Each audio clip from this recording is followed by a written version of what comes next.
அக்கா சொல்லாதீங்க சொல்லு அக்கா. சொல்லு ஒரு secret சொன்னாங்க. அதெல்லாம் உண்மை ஏய், இல்ல தேவானு, தெரியுமா? நீ அமைதியா இரு. அக்கா, சொல்லாதீங்க அக்கா. சரவணா அது வந்து ஐயோ. ஆ, தெய்வானைக்கு சொல்லுக்கா காலையில எந்திரிச்சு குளிச்சு பழக்கமே கிடையாதாம்.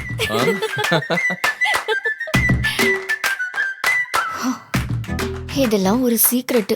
இதுக்கு இவ்ளோ பெரிய டிராமா வேற. என்னக்கா சொல்றீங்க? ஆமா சரவணா, அத்தை தான் சொல்லிட்டு போனாங்க. ஓஹோ, அதான் குளிக்க போனா சீக்கிரம் வெளியில வந்துறாளா? ஆமா மாமா, எனக்கு அதிகாலையில குளிச்சா உடம்பு கொத்துக்காது, தலைவலி வந்துரும், நீர் வேற கொத்துக்கும், அப்புறம் நான் தும்பிட்டே இருப்பேன்.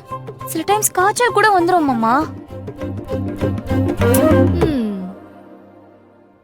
அதுக்குதான் அம்மா சொல்லிருக்காங்க. பாத்தீங்களா, அது தெரியாம நீங்க 2 பேரும் என்ன கிண்டல் பண்ணிட்டு இருக்கீங்க. போங்க. சரி சரி சரி, நாங்கெல்லாம் உன்னை கிண்டல் பண்ணல.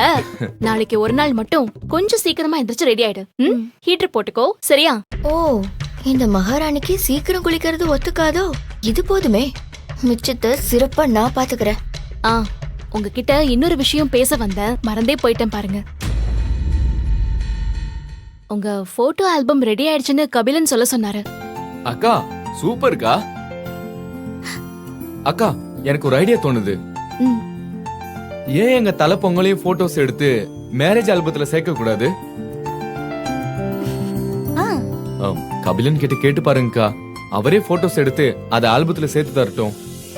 ஆ, நல்ல ஐடியா தான். ஆனா பொங்கல் அன்னைக்கு அவரை வீட்டுக்கு கூப்பிட்டா அம்மா ஏதாவது சொல்ல போறாங்க சரவணா.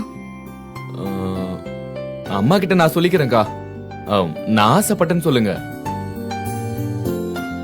அக்கா ப்ளீஸ்க்கா ப்ளீஸ், கபிலன் போட்டோஸ் எடுத்தாதான் அது ரொம்ப நல்லா இருக்கும். ஆ, சரி, நான் எதுக்கும்